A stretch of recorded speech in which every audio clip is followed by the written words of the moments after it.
So we're utilizing Cityworks at the City of St. Louis to track our property stabilization process across multiple systems and groups. Here in the city, you may be familiar with St. Louis or Detroit, where we have a large mass of land and structures, and yet a declining population. So we recently had a voter-approved initiative allow for funds for the stabilization of vacant residential buildings that are owned by the city's land bank. And this is as a first step towards subsequent purchase and full rehab. And as you might imagine, a lot of these buildings are in dire need. They've been sitting probably open to the elements. So when a citizen does want to nominate a property to appear within this program, they go to our city website and they can add a valid address. And then it confirms, is this the address that you're talking about? And then once they get to past that option where they're selecting the parcel, really what it is that they want to nominate for this program, they can provide their information via the data detail objects that we've made available. So you see here, we're drawing our web integration module is drawing a lot of its configuration directly from the case template and the definitions that we've created for the data detail groups and data detail items. And it respects the a custom required data detail item. And then they can briefly describe why this building is worth investing the funds in, a little extra information about the building and the person doing the nomination. And so we've layered an extra API on top of this using Node.js as our own middleware, and we make available to the web configuration tool an object to describe better the case, how we want to display it to the public. So in this case, our address property, the attribute for this configuration object, is set to parcel, and this tells the website's module how to geocode that item. So if when we're asking for an address, in this case, we're always looking for a parcel. So it uses our parcel geocoder versus our street centerline geocoder or our composite geocoder.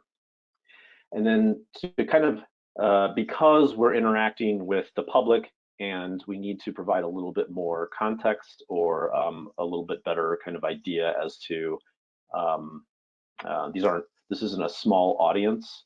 So we provide address label and title label to better label those inputs if we're using them on this case type, and the help values do the same. In addition, when it comes to filling in title or case name, you may know it as, we often want to fill that in automatically and not present the user with that field. So our configuration object in this instance is set to address. So it'll automatically take the address string and put it into the case name so that this case just appears as 1125 Walton, for instance. And we have two additional items that we're making available to the web module, and that the web module will check our cases for within the Cityworks. And that's address deny active dupes and address deny all dupes. So with the first one, if it's set to true, it only looks for open, unclosed cases that are at the same address. And if there's an open case at the same address, it doesn't allow another one. All dupes, of course, if there's any case, no matter its status, it doesn't allow a duplicate for that same address. So you see here that we're drawing things like prop NS property and submit to fill that in automatically and not present the user with that field. So our configuration object in this instance is set to address. So it'll automatically take the address string and put it into the case name so that this case just appears as 1125 Walton, for instance. And we have two additional items that we're making, and the public can track the process of those nominated properties. And so we can see here that 1125 Walton Ave is at the top of the list. We can see some details about it, which are drawn from that case instance in Cityworks. We use the kind of GIS, the map layer field integration option to then provide the neighborhood, ward, and a few other details like GIS related details of that property.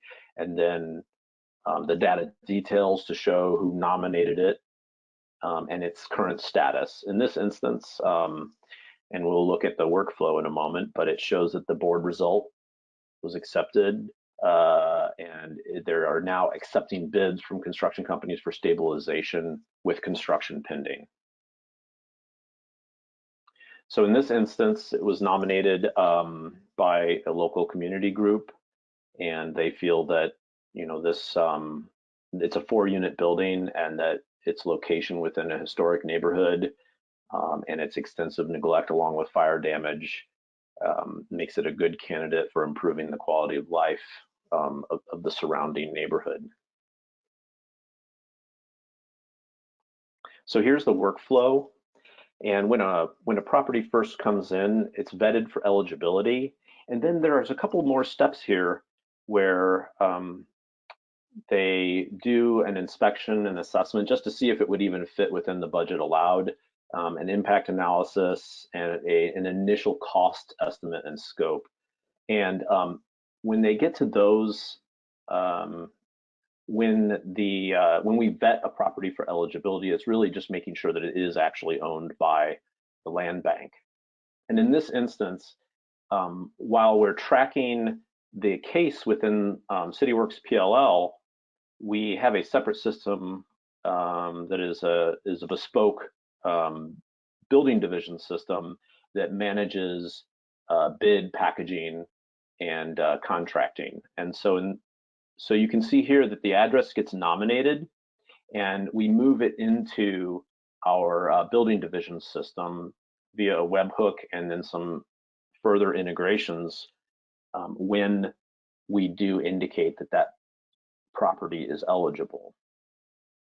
And so once we do move over to a scoping portion of the workflow, and it flows into the building division system where they start to take action on it, there's a lot of sub actions that purely happen within their system. Their project managers really just kind of making determinations and creating a scope. But they report back to Cityworks whether the project is viable with a yes/no, where they auto-complete, or the API integration completes the task on the Cityworks side, allowing us to show in the in this list here that it was accepted.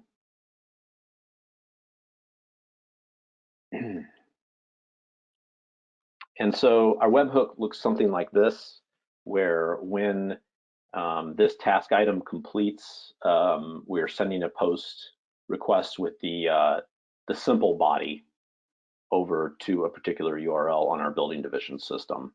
And I find that using the simple versus the custom is when we're doing the parsing and management on an external system or on a system outside of Cityworks, I find that just passing the CA task ID in this instance or the CA case ID, if I'm doing a webhook for an entire case, is more than enough, and then we can make the requests to the Cityworks API for further information.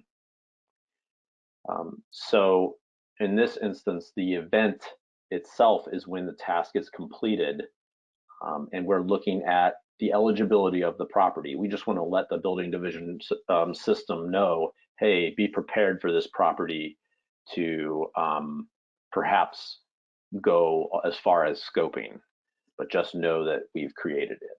And what this allows us to do is also put any potential demolitions that the building division may be planning for that property on hold while we consider it for this program. And then you can see the same thing here. Now, instead of on complete, so when this task NS eligibility is complete, we let the building division system know, hey, we've completed determining the eligibility. You should ingest it if the eligibility is yes. Essentially, it is eligible. Whereas with these two tasks, bid and scope, when they become available in the workflow, we just let the building division system know that that task is available. And so you'll see here at the top one, the eligibility, it's been nominated, but its eligibility is actually pending. But for the bottom two, or for the bottom one, you can see that it has progressed beyond that, and it knows it's purely happening within the building division system, and they're reporting back that they're currently accepting bids from the licensed contractors that are part of the program, and that construction will be pending. Following the implementation of this very kind of a bespoke integration between two systems, we decided that we needed a better public view for tracking a case within Cityworks.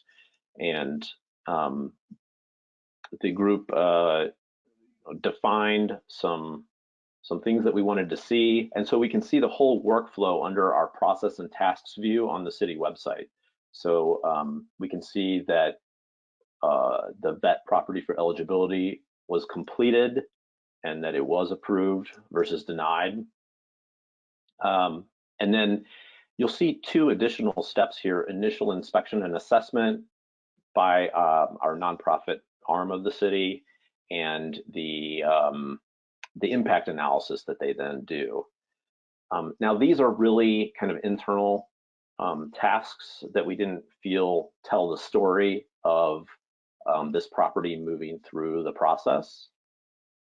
But when you look at a specific case and its tasks using this case task by CA object ID, so we pass in this specific case's ID and we get back all of the tasks available, but we see here that the anonymous flag is null and the registered flag is null, and this is generally the case across the board. Now, what we really care about is what that whether that task on the case template is available to anonymous users. And so we add an extra layer in and we look at the case template to see if NS Elig is available to anonymous users. And in this case, it is, but those two tasks that followed it were not available to anonymous users. So now we can see that we're vetting the property for eligibility, and Stabilization Advisory Committee is going to approve funds, and they did. And then our Land Bank Commission approves the funds, and they did. And so we get a better, more nuanced view, or less specific view, but we're able to better tell a story from that workflow. And we also provide a supporting files section of this public view. And so you can see uploaded attachments. You can add additional attachments if you are indeed the person who submitted this application. And if an agency within the city has made attachments available for download on this case, you can grab those attachments. This is useful for doing permit issuance outside of the portal application. And so you can see down here, once we get past the construction and on to post-construction activity, we're posting it for sale online, and that can happen from our inventory, which is also soon to be handled completely as PLL case types within Cityworks, where you can search by the GIS properties that we can make available from the map layer fields integration with a case by neighborhood, by ward, and using the data details, we can allow the staff at the land bank to feature particular properties.